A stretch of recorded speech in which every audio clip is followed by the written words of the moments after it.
Now in today's video, we're going to take a look at my top transfer targets heading into game week 36 as we do look to finish the season inside the top 5k.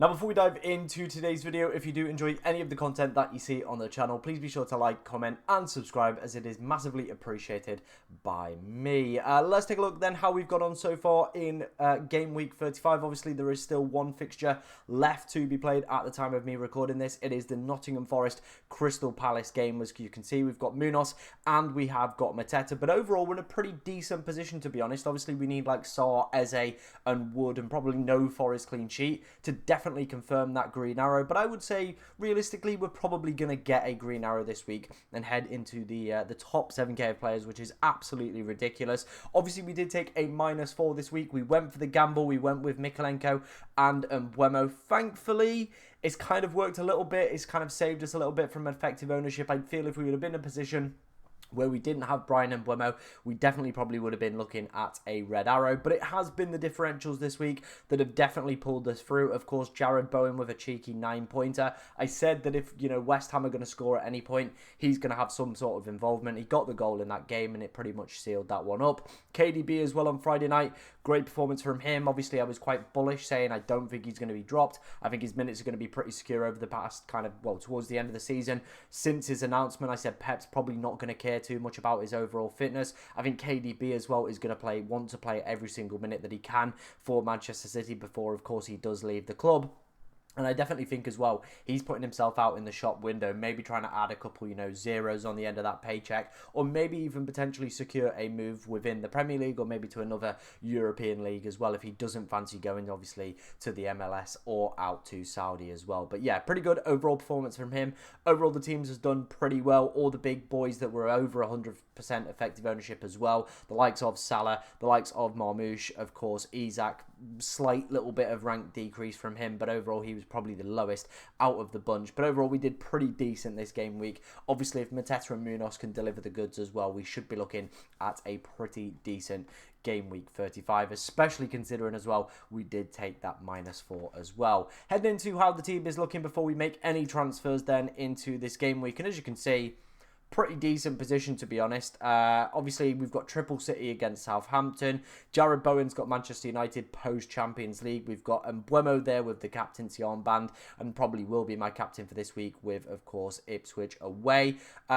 Crystal Palace, I could potentially leave their players in as well. Obviously, Spurs post-Europa League as well, so that could also be a pretty tasty one. On the bench as well, if we want to mix things around, we've got Rodgers and we've got Konza as well. So we're in a pretty decent position. Obviously, the areas I would like to improve for me personally probably would be one of those striker positions, either Mateta or Isak, making way with some more difficult fixtures on the horizon for both of these sides. And of course, options opening up with other players and other clubs towards the back end of this season. But let's first off start off by taking a look at the news that there is still the potential for double game week 36 to happen. As you can see here from Matt Law, there is still discussions taking place on the date and time going for this Villa-Tottenham game, which is currently scheduled in game week 37. However, if Spurs were to progress to the Europa League final, they are asking the Premier League to move their fixture because ultimately they're going to be playing Sunday, Wednesday, which doesn't really seem too fair, especially if the other team is going to be Manchester United, who play on the Friday night, giving them an extra 2 days of recovery. Doesn't seem quite fair, to be honest, if that was to be the case. So Spurs are still pushing pretty hard. Obviously, initially, Aston Villa did request that this fixture didn't get moved. Again, they're still trying to kind of find a way to kind of bridge where this fixture is going to be. But I think Matt Law pretty much sums it up nicely. It is a complete farce and a total kind of disgrace, to be honest, because, people have got to book tickets, hotels, all the stuff that usually goes with travelling to away fixtures as well. So obviously not in an ideal position with this fixture, still not decided where it is going to be playing, but from an FPL perspective, it does mean that we potentially could have a double in 36 and a blank in game week 37 for both Tottenham and Aston Villa. But of course, my advice and a lot of kind of the community's advice as well is just going to be sit on your hands. Don't make any transfers up until the deadline either, till we find out what is actually going to happen with this fixture. I think obviously, we're going to find out pre-deadline if Spurs have made it to the final. That potentially could be the thing that the Premier League are waiting to find out. If Spurs make it, then do they move the fixture? So for me, really, just sit on your hands, wait and see what news we get. heading into this this game week before making any sort of moves, because of course you might want to look at some doublers, but do be reminded that they do of course blank in 37, so it's not too big of a double. But of course I know people have obviously chips left over with, you know, triple captain, people have got bench boost, stuff like that, maybe a free hit still kicking about, assistant manager. This could massively impact your chip strategy as well, and of course transfers. So my honest advice is just to wait and see with your transfers for now. Sit on your hands, don't make any moves until we find out what is happening with this fixture. Hopefully we should get news before the deadline as well, so you can of course make accurate moves and not kind of be stung and find out there is just going to be a random double game week. But let's take a look at my first set of transfer targets. Obviously, I did say that I'm looking for a striker. I'm in the market for a striker. I want to get rid of Mateta or Alexander Isak heading into this week. And two options that potentially could double in 36 if I wanted to go down that route would, of course, be Ollie Watkins or Dominic Solanke. My heart is leaning me more towards Ollie Watkins. I think he's just probably going to be the better pick. Obviously, Spurs probably going to rotate quite heavily with, of course, the UECL or UEL, sorry, not UECL, idiot, UEL for that one. So I don't think he's probably going to be an option that I would consider. But okay numbers. It's just not quite been his season really this year for Spurs, has it? Not at the same levels that he was producing for Bournemouth. But again, still want to potentially consider if they do get that double game week. Obviously, I don't think many people have got Spurs players either. So it would be a massive differential heading into that week. But I just can't guarantee his minutes are going to be secure. And I'm just not feeling too confident about Spurs overall either. Watkins, like I said, is the lot more of the appealing option as well. Obviously, in pretty okay form, 2 goals, 1 assist within his past 5 appearances. There's no Rashford with him having a potential season-ending injury, although I am hearing rumours that he might be back for 37, potentially 38, so that might potentially put me off even going for Watkins as well. The position that I'm in as well is I've also got 2 Aston Villa players already. I've got Konza and I've got Morgan Rogers. Do I want a third? Because if this double game week goes ahead, then of course they are going to blank in game week 37, so it means I would obviously have to use a transfer to take one of these out, or be left with obviously 3 bench players not having a fixture and obviously playing a little bit more of a weaker side. I just think for me personally, I'm probably in a pretty already kind of advantageous position, having both Rodgers and Konza already within the side.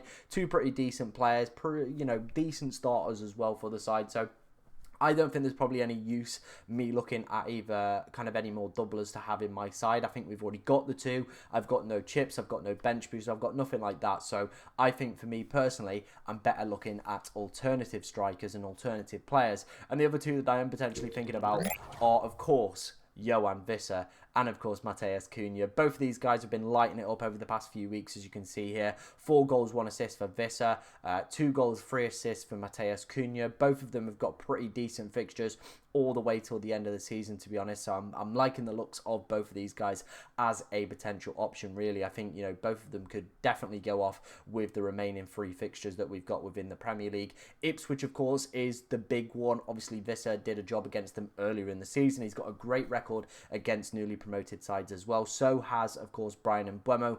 But it is that recent form of Yohan Wissa. He's just been in a real good spell. One of my favourite players to own this season. Brentford's attack as well is absolutely ridiculous. And maybe Kevin Schade also enters as a potential option as well, with him obviously picking up some decent performances. But I think my midfield already is fairly strong. So I think the striker area is the area that I'm going to focus on.